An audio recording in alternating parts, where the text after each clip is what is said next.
heard the majority leader speak, and I've heard Senator Cherargei speak without any interruption. I want to call on your protection early on because of the things that I want to say. I would prefer that I be heard in silence, Honorable Speaker.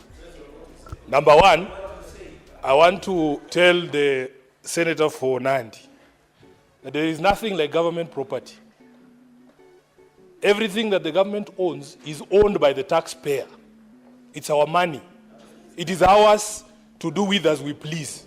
So nobody will lecture us about how to misuse our property. Secondly, Honorable Speaker, when we talk about taxpayer money, it is not just the money that goes to the county governments that is taxpayer money. Even the national government money is taxpayer money. It broke my heart, Honorable Speaker, just a few days to see a whole doctor posting on Twitter that after all the noise they made out here, Honorable Speaker, when they were coming here, when they were on strike saying the Senate should do something because health is devolved, after all the push we gave as a house to the medical doctors to push the National Assembly to allocate money to them in the current budget, a whole doctor goes on Twitter and says, "Thank you, President Ruto, for giving us money." That's not his money. That is public money. Honorable Speaker, that is public money.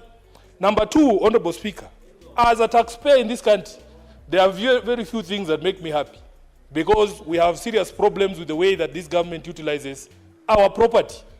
Honorable Speaker, the only time when you drive around this country and you see a road sign that says road maintenance levy, your taxes have been used to improve this road, that's the only time that I feel proud to be a taxpayer in this country.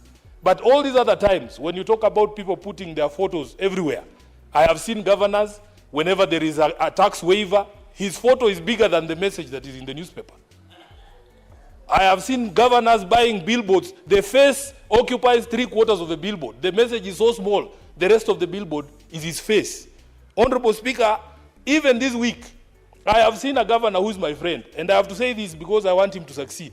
He has bought time on Citizen TV, prime time. I was watching the news at night, and I see a governor advertising a project that is funded by the county government, and he's saying that this project has been funded by so and so.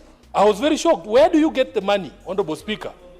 I don't want to be informed. Sifuna, do you want to be informed? I don't want to be informed. I'm in the middle of teaching. I'm in the middle of a lecture. Honorable Speaker, so I was very shocked. You all have TVs, you can pay subscription, you will see the governor. So, Honorable Speaker, I ask that you protect me. When I began this submission, Honorable Speaker, I asked that you protect me because I knew this would happen. Honorable Speaker, we have seen images of governors. What is your point of order, Senator Chelge? Under which standing order are you raising the point? So, Speaker, I stand under standing order 101 on contents of speech. When Senator Sifuna says he's teaching us, is it part of the rules of debate, Mr. Speaker? Are there children that he's teaching here? All of us are distinguished senators, and that governor, by the way, Mr. Speaker, is Governor George Natembeya. That is why he's fearing to say. Maybe he's teaching citizens of Kenya. In fact, Honorable Speaker, if you look upstairs, you will see there are children there. Yeah, so allow me to teach. And when I'm standing here, I am not just speaking to this House, Honorable Speaker, I'm speaking to the country. So, Honorable Speaker, I have seen images of governors on something as mundane as milk packets for school milk, even on meals, Honorable Speaker. So that you want to tell us that this is Sifuna is doing. I have seen my colleagues in the National Assembly, Honorable Speaker, every single national government CDF-funded project, they have to find a way to put their names on it. Even after the courts ruled that this thing is unconstitutional, they changed now. They say, oh, this is financial year 2022-2023, patron. Then they write Edwin Sifuna, patron. Honorable Speaker, this Mr. Musundi has identified a proper problem in this country. And we want to be able to say that every single coin that is utilized by national and county governments is actually our money. That's our property. Honorable Speaker, I've seen these patrons disbursing bursary checks, and they want to greet the parent and look them in the eye and ask them, who is the person who gave you this check? Then they say it is Sifuna. Then they say, remember me in 2027. Mr. Speaker, you would think that that money is their money. And one of the things I don't understand, these members of the National Assembly make the dishing out of checks to appear like something that is so appointed. Like a clerical job, who cannot dish out, who cannot, if your office wrote checks, how difficult is it to distribute checks? It's a physical transaction. So they come and make noise here and tell us all about how children will not go to school. Honorable Speaker, and that check has 2,500 shillings on it. There are people here who are educating children and they don't even announce it. Honorable Speaker, they should come to our offices so that we tell them, all those children that I have paid school fees for, even if you see a single one of them with a picture of Sifuna, you should ask me. They go there and they say, this is the so-and-so who did it for me. But you don't see me presenting checks here in Nairobi saying, oh, Sifuna is issuing bursaries today. That is not your money. Can you show us photos of you issuing your own money so that you leave this public money aside, Honorable Speaker? Then, Honorable Speaker, the majority leader even wanted us to extend this thing to plaques. There was a young man who was going around this country called Morara, auditing national projects. The country is led by plaques written, oh, this project was commissioned by William Ruto on this particular day, on this particular day. Those are the other plaques that we need to go for, because that is not Ruto's money. He should also remove his name on those plaques. Honorable Speaker, it is the truth. The majority leader told us we need to extend it to plaques. I can show you those plaques. Senator Sifuna, there is a point of order again from Senator Chalge. Mr. Speaker, I rise again understanding 101 on contents of speech, Mr. Speaker.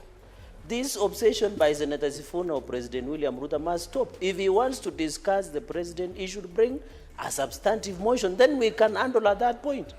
He should stop this obsession, Mr. Speaker. Please, protect, because the president is not here to defend himself. Because when you are making such assertion against anyone, they have a right to be here to defend themselves. But since he's not here, he should just stop dragging. You know, majority leader can defend himself because he's here, Mr. Speaker.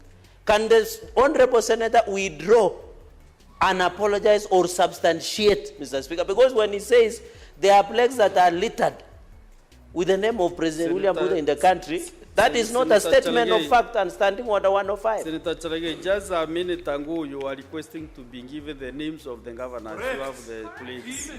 No. Also, you mentioned the name of a certain governor. Correct.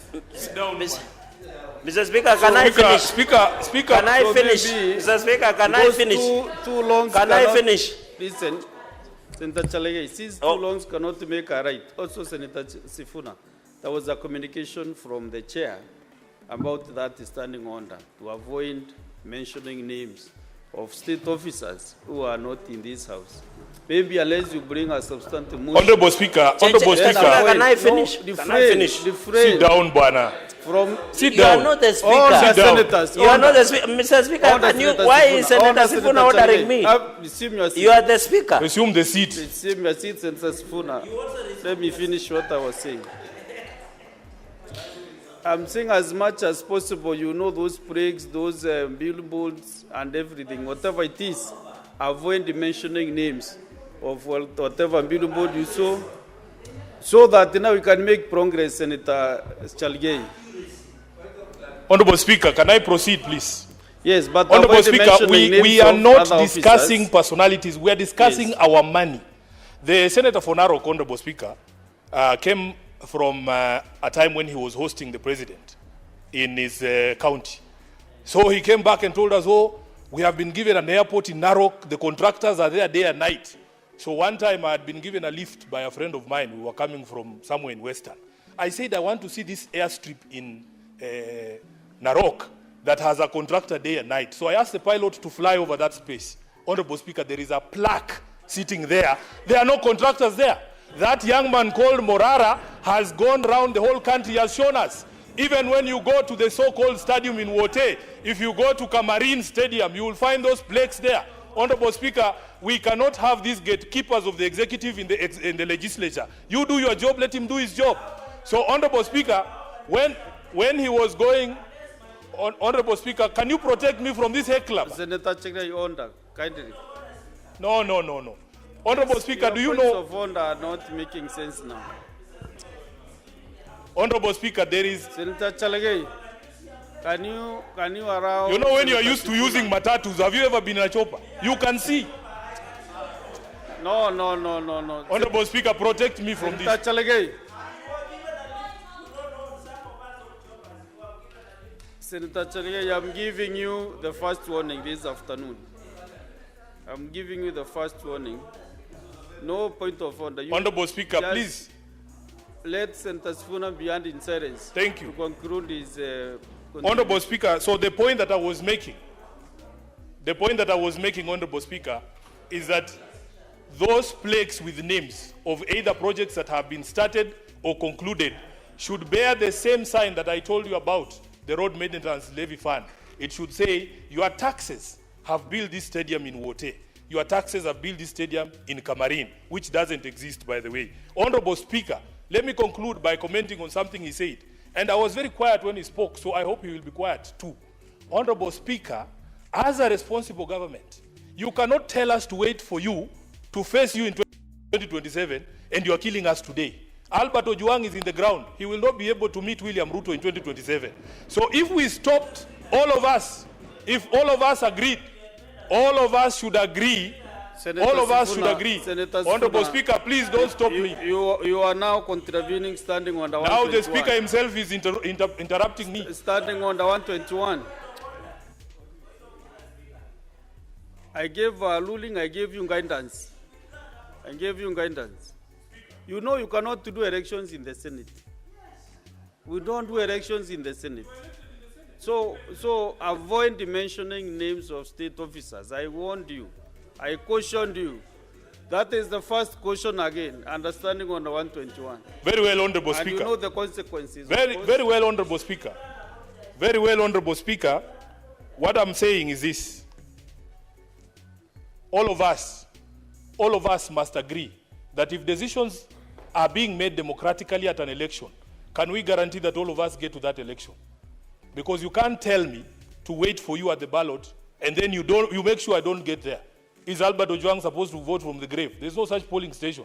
So when you talk about a state officer standing up and saying you can shoot people, as if people don't die from gunshot wounds. Honorable Speaker, we saw Rex Masai, the young man who was killed during the protest, was shot in the leg. So how can you tell people to shoot people in the leg as if those injuries are sustainable injuries? So, Honorable Speaker, we want to make it very clear that as a country, we have totally lost our way. And we will not have a conversation with someone telling us to wait for 2027 when he's not giving us a chance to get to 2027. He has become an existential threat for this country, and he must go as soon as possible. I thank you. Senator Wakiri Hilary.